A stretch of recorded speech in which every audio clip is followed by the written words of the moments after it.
Bienvenidos a un programa de Novelísimo, estimados televidentes y amigos de la península de Yucatán, de México, de América, del mundo. Soy Jaime Novelo, para ustedes, y siempre lo digo, ¿por qué no lo voy a decir una vez más?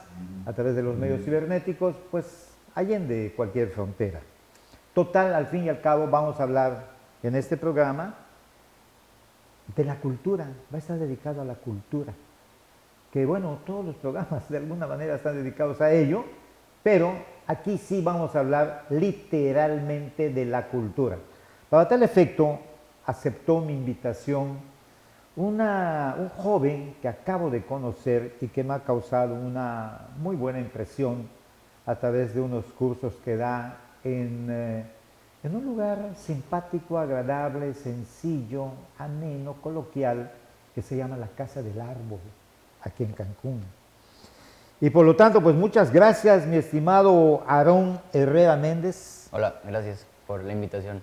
No, pues el agradecido soy yo, pero pues ahí le vamos a seguir. Como ustedes pueden ver, Aarón es joven y hablar de cultura con un joven me llama la atención.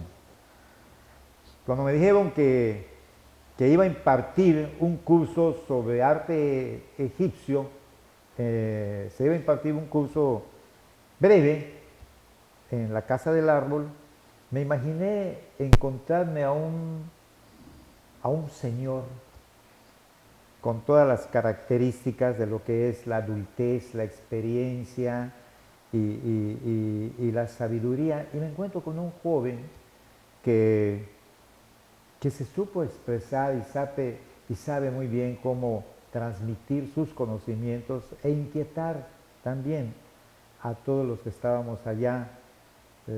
No éramos muchos y afortunadamente unos 12 o 14 muchachos, muchachas. Y bueno, no quiero quemarme el tiempo hablando de eso, sino vamos a escuchar a Aarón. Aarón es estudiante de la historia del arte en la universidad, ¿me corrige si lo pronuncio bien, Aarón? Sí. Bauhaus, que está ubicado en la ciudad de Puebla. Él es un estudiante a través pues, de lo moderno, cibernético, ¿no? Sí. Te enlazas ahí y tomas tus clases. Sí, mis materias. Vas en el 7º semestre. Pero, ¿por qué razón un joven y por qué razón la cultura y por qué razón este entorno de cuestiones culturales y ubicados en una presencia actual, en un México donde predominan los jóvenes? Porque precisamente de eso se trata, de tratar de transmitirles a ustedes, mis estimados amigos televidentes, de que la cultura es algo de carácter genético, está allá, está en nosotros. Y no es necesario que tengamos la facilidad de poder interpretar algo de cualquiera de las bellas artes, que son 7, si no me equivoco, no están catalogadas como 7. Sí. No sé si tiene algunos derivados, que me imagino que sí, muchos, pero básicamente son 7. Porque la juventud actual, pues la verdad, creo que perdonando mi adultez, escucha una música que no tiene un sentido muy cultural, aunque no deja de ser cultura. En muchos aspectos hay otra música que se sigue escuchando. Desaparecieron las grandes bandas, las grandes orquestas, inclusive la música yucateca con toda la carga romántica se ha dejado de producir. Después de Armando Manzanero ya no siento que hayan otros compositores. Y por el estilo, no escuchamos que hayan, como este pintor yucateco, por cierto, de origen Cuevas, José Luis Cuevas, si no me equivoco, y ni qué decir de los clásicos de la pintura y de la escultura. ¿Cuántas esculturas tenemos? Para mi conocimiento, del recién aniversario de su luctuoso, el señor Rómulo Rosso, que esculpió, y en buena parte él pegó el cincel y el martillo en el Monumento a la Patria en Mérida, en el Paseo de Montejo, yucatecos que son calificados por el resto de la República, por muchos, no por todos, como la hermana República, y nos hacen muchos chistes a los que somos originarios de Yucatán. Sin embargo, es su capital, Mérida, la única que tiene un monumento a la patria, y a la patria mexicana, no a la mini patria yucateca. Entonces, no veo mucho de eso y me entusiasma, porque así hay que decirlo, Aarón, me entusiasma encontrarme a jóvenes como tú que están estudiando el arte. Y ahora pues sí, te dejo que me comentes cómo fue que te entusiasmaste, que sentiste en ti la vocación de estudiar, pues en este caso de manera muy concreta, la historia del arte. ¿Qué es la historia del arte? ¿Por qué fue que te metiste de manera tan profunda a esto? Pues bueno, desde pequeño siempre me ha gustado investigar y leer, entonces estaba muy indeciso en la carrera que quería estudiar, entonces practiqué con algunas ramas, por ejemplo, radiografía o mercadotecnia, no sé, medicina, pero sentía que tenía una responsabilidad con la sociedad y desde pequeño siempre me ha gustado como analizar el comportamiento del hombre a través de las manifestaciones artísticas. Entonces, cuando decido estudiar historia del arte, ya había pasado por un proceso de experimentación artística en teatro, en pintura, en fotografía, en música, y sentía que no me llenaba. Entonces dije, tengo que buscar algo que pueda como abarcar todas las manifestaciones artísticas para poder plantear preguntas o plantear teorías o plantear investigaciones que me puedan dar respuestas concisas de cómo se ha deformado y manipulado el arte en la actualidad. Entonces, yo estaba buscando en internet carreras porque aquí en Cancún no hay universidades de arte y moverme no era una opción en ese momento. Entonces, estaba buscando en internet y vi licenciaturas de la UNAM gratuitas, pero se iban por otras ramas de administración, derecho, y no era lo que yo quería. Entonces encontré esta escuela, Universitario Bauhaus, y me ofrecían en la plataforma digital la licenciatura de Historia del Arte. Vi el plan de estudios, me gustó muchísimo, pero el interés fundamental, ya cuando le di como el toque final a la carrera, o terminé como de apasionarme, fue leyendo un libro, El existencialismo es un humanismo, donde Jean-Paul Sartre infiere en la frase de somos seres humanos y por tanto no podemos deslindarnos de todo lo que ocurre en el mundo, y aunque queramos no podemos hacerlo, porque tenemos esa obligación innata. Entonces, o te unes, no hay una opción de escapar. Entonces yo dije, pues tengo mi inteligencia, tengo la capacidad de comunicarme, tengo la facilidad de poder entender ciertas cuestiones filosóficas o artísticas, entonces tengo una responsabilidad con la sociedad y con la juventud, porque los jóvenes de mi generación y los que vienen no tienen una identidad marcada o se va perdiendo esa identidad. Entonces el arte sirve para darnos esa pauta, ¿no? Para saber de dónde vienen nuestros ancestros, a dónde va dirigida la sociedad, la evolución. Y con este sistema en el que vivimos de consumo se pierden muchos valores, se pierden muchas teorías, muchas escuelas, y digamos que los jóvenes van como perdidos por el rumbo, van adoptando culturas, van adoptando costumbres que no son mexicanas, y sí podemos adoptar costumbres extranjeras, pero siempre y cuando mejoren nuestro conocimiento, nuestra cultura, nuestro carácter, ¿no? Ya lo decía, por ejemplo, Humberto Eco, que la estética de lo moral. Entonces, cuando nosotros adoptamos ciertas cosas que mejoren nuestras acciones, estamos creciendo. Y siento que la cultura ahora va perdiendo la importancia, va perdiendo el enfoque y se va dirigiendo más al consumo, más a las cuestiones gringas, más a cosas que nos hacen alejarnos de nuestras raíces, de nuestra cultura, ¿no? De poder entender y de poder preservar lo que somos como mexicanos y como seres humanos.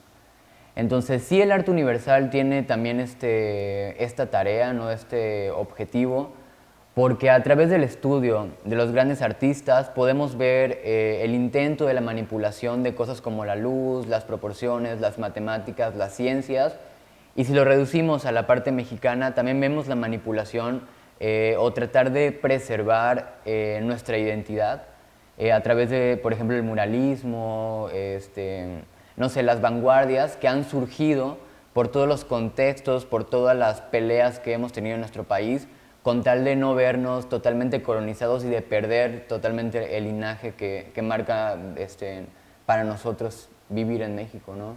Entonces, esa es mi pasión. Yo la verdad es que quiero llegar a Bellas Artes, quiero llegar a la Secretaría de Cultura, como alguien que propone, no es una lucha, pero sí es como defender lo que es de nosotros, defender la inteligencia, defender la educación, defender el papel del maestro, porque sin ellos no podemos llegar a donde queremos, ¿no? No podemos cumplir nuestras metas. Y como dice Vargas Llosa en el libro de La civilización del espectáculo, muchas cosas como la cultura, el arte, los maestros, la educación, se han visto ultrajadas por el sistema de consumo y van perdiendo la importancia, van perdiendo el color y eso nos obstaculiza todavía más y de por sí estamos como un poco cegados con todos estos cambios tecnológicos de los medios de comunicación, nos es difícil ver realmente lo que nos toca a nosotros. Y creo que el arte y la historia van de la mano porque muchas veces las manifestaciones surgen de esos contextos de crisis en que el hombre se ve sumergido y la única forma que tiene de expresarlo es a través de revoluciones o a través del arte.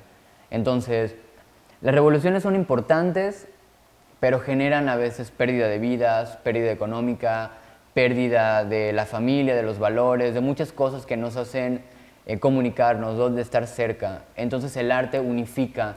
El arte es esta parte que no genera violencia y genera comunicación, genera valores, genera una sensibilización de poder expresar lo que está sucediendo. Y pues la historia del arte es una carrera que fomenta esa preservación y esa parte de como guardar el derecho a la expresión sin necesidad de llegar a la violencia, ¿no? El diálogo y pues la expresión de las emociones, de lo subjetivo, de lo que estamos viviendo. Y ahorita, digamos que la cultura prescinde en la exigencia de las ideas, ¿no? De las ideas de la sociedad actual, como en muchas sociedades pasadas, pero yo no siento que hayan jóvenes, o si tal vez no he visto o no he indagado un poco más, que estén manifestando lo que está sucediendo, que haya como una intención clara de decir, somos jóvenes y no vamos a permitir que los problemas políticos, los problemas económicos acaben con nosotros, ¿no? Con esta mentalidad fresca que tenemos. Y a mí eso es lo que me preocupa mucho, ¿no? Que no hayan jóvenes que se preocupen por proponer valores nuevos, por preservar los que tenemos. No hay como, por ejemplo, en el Renacimiento o en la época del muralismo, esos artistas plasmaban las ideas, plasmaban el sentimiento de lo que ocurría. Y yo no veo eso en mi juventud y eso la verdad es que sí me preocupa y hasta cierto punto me molesta, ¿no? Porque no puede ser posible que los jóvenes se dejen llevar por cosas mediáticas, ¿no? Por el consumir, por el tener, por el gastar y no preocuparnos por lo que en un futuro nos va a perjudicar, ¿no? Entonces sí es muy importante el arte, la historia y es por eso que mi papel es ese. Y pues sí, estoy investigando y pues a eso me dedico. Y doy esos talleres también. Muy bien, Aarón, pues mira que me gusta tu manera de exponer los motivos, las causas que te orientaron a eso. Me gustaría analizar un poquito más, aprovechando que lo mencionaste, a algunos filósofos, escritores como Vargas Llosa, como Jean-Paul Sartre, que fue l'enfant terrible de su época, que no tiene mucho tiempo de haber tenido su época. ¿Y cómo retomar, en tu caso, eres un ejemplo, cómo retomar o cómo contagiar o trascender en la juventud todo esto que significa el buen vivir? El buen vivir que no necesariamente tiene que ser a través de las cuestiones materiales que se compran y se consumen. Vamos a entrar, estás tocando un punto que yo no pensaba tocar y por eso qué bueno que te fuiste de largo en la explicación, ¿no? Que bueno, los programas no son tan amplios, pero pues ya terminamos la primera parte de este primer programa y en la segunda parte hablamos un poquito más de ello. Regresamos.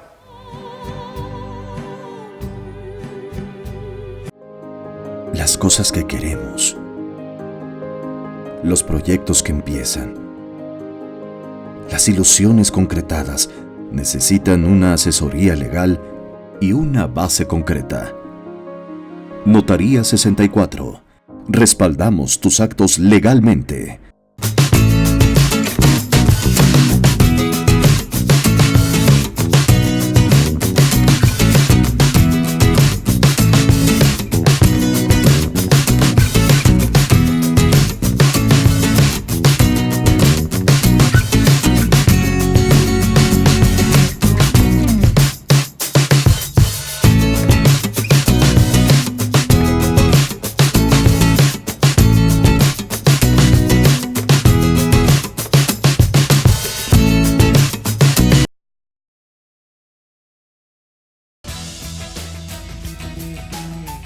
Un gobierno atento, moderno, transparente, honesto y eficiente será posible con el Plan Municipal de Desarrollo 2016-2018. A través del eje rector Isla Mujeres de Buen Gobierno se garantizará mejor atención a la ciudadanía con un gobierno cercano y de puertas abiertas. Hoy, gobierno y sociedad suman esfuerzos haciendo futuro por un mejor Isla Mujeres.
A ver, Aarón, para empezar, pues anoche te conocí en el curso este de arte egipcio, que fuiste muy claro en explicar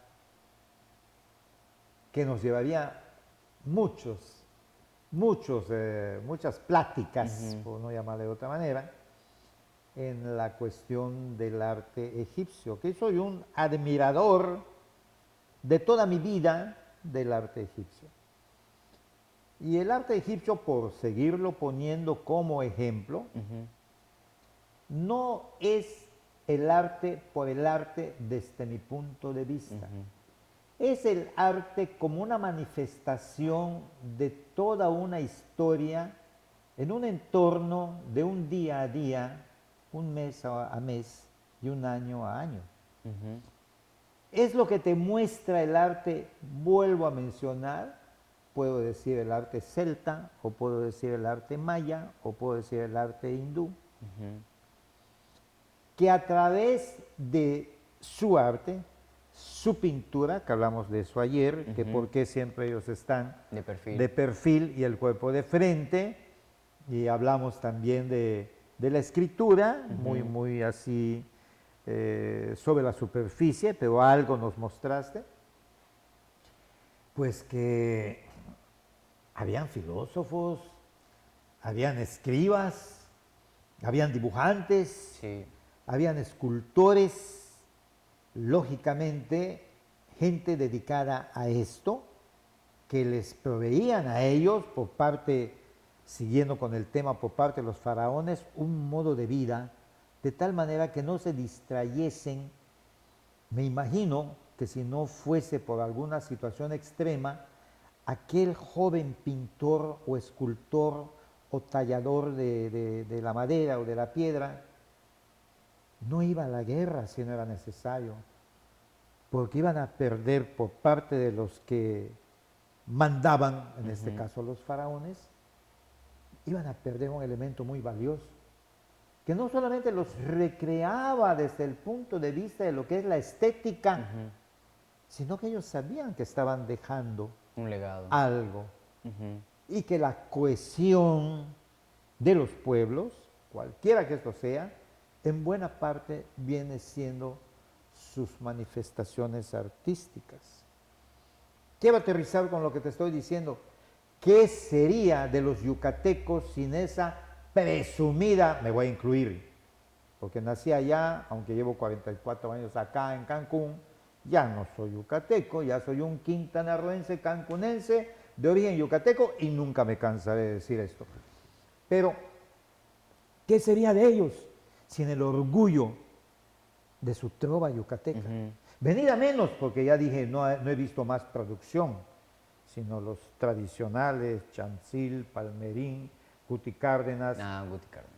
Y Manzanero, que ya no compuso música con la clásica manera de componer de los yucatecos, como el bambuco, que viene de Colombia, o la danza, y, en fin, hicieron una manifestación muy propia, a pesar que los ritmos los tomaron de Cuba, ya dije que de Colombia, y que crearon algo que hasta hoy es admirado, a pesar que ya no hay tanta producción. ¿Qué sería de ellos sin eso? ¿Qué sería de México sin presumir esos murales tan bonitos que tenemos de Rivera, de Diego Rivera, Orozco, del oaxaqueño Siqueiros, del revolucionario también, porque casi todos ellos eran revolucionarios, Sí. tenemos otro allá que escapa su nombre a mi memoria. ¿Qué sería sin José Luis Cuevas? El niño terrible de la pintura también en México, por cierto, de origen yucateco. Su segundo apellido era Novelo. Y bueno, canciones, pinturas, sentimientos, poesía. ¿Qué sería de nuestro coto, vamos a llamarle de esa manera, de nuestro coto de influencia, donde entramos, salimos como actores, como espectadores de todo un mundo cultural? ¿Qué sería de los yucatecos sin Cholo? Que en paz descanse Cholo. Sin esas mezclas del idioma castellano, que ahora le llamamos español, sin esos tintes agregados de las palabras mayas que usan los yucatecos. Que para que tú le digas ombligo, que es una palabra bien fea, a que digas tuch, mucho más hasta sensual, ¿no? Y por el estilo, podemos poner muchas cosas. Ahora, si ubicamos esto en lo que es el altiplano, o lo que ha trascendido de México, y ha trascendido su música ranchera. Pero ¿cuál música ranchera? El mariachi es lo que más identifica a México. Y el mariachi, por cierto, palabra francesa, ¿no? De mariage, que tocaban donde se casaban y se juntaban allá, inventaban una música que no se compara con nada en el mundo. El mariachi es el mariachi. La manera como interpretan la música y cómo se visten. ¿Qué sería de México sin el mariachi? Sí. Posiblemente tampoco existiera el tequila, porque los mariachis son los que invitan al tequila. En fin, hay una hilación, hay una concordancia en una serie de cosas que se van formando ínsulas de lo que es el hombre y su manifestación en el arte. Por eso lo que tú decías en la primera parte del programa me gustó. No hay, no deja de ser, nos guste o no nos guste. ¿Quién lo dijo? ¿Sartre? Sartre fue el que lo dijo. Sí, Te guste o no te guste, estás dentro del aspecto del arte, de la cultura de la y del arte. Sí. Si ves como ves, si te pelas como te pelas, si vistes como te vistes, si comes con los cubiertos o comes sin cubiertos, o comes con palitos o comes, todo eso. ¿Y qué? Cuando estás en tu casa y estás degustando un buen guiso solamente haciéndolo mac, o sea, sin tortillas, según los yucatecos, usando tortillas ya no es mac. Estás manifestando el arte. Sí, además, la cultura debe responder a, más bien debe resolver ciertos problemas o ciertas inquietudes, por ejemplo, el de la identidad, el de la comunicación, el de la representación. Y si nosotros no nos hacemos o no vemos esta parte importante, al pertenecer a una sociedad que piensa, que produce, que hace, que comunica, que deshace, que destruye, que construye, dejamos que sistemas grandes, dejamos que otras personas, dejamos que ciertas expresiones tomen el control de esa dirección como vamos, ¿no? Porque una cosa es lo individual, los gustos personales y todo esto, y eso va bien para todos. Pero entonces, cuando nos empezamos a quejar de que es que ya no hay arte, y es que la gente ya no va aquí, es que no va allá, es ya un problema universal, porque no nos damos el tiempo de pensar si lo que estamos haciendo como seres humanos pertenecientes a está fomentando el crecimiento o está decreciendo nuestra cultura y nuestra identidad. Y México, que es un país que ha tenido siempre esta lucha de poderes, de identidad, de la desigualdad de clases, es cuando más debemos de enfocarnos en lo que estamos haciendo desde las escuelas, desde las universidades, y no dejarnos llevar como por esta parte de... Es que para la cultura siempre tiene que responder a esto, ¿no? Por ejemplo, hay quienes dicen la cultura del bienestar, ¿no? La cultura de la comida, la cultura, este tipo de definiciones, desde mi punto de vista, no siento que tengan el valor de cultura, ¿no? Eso ya son gustos personales.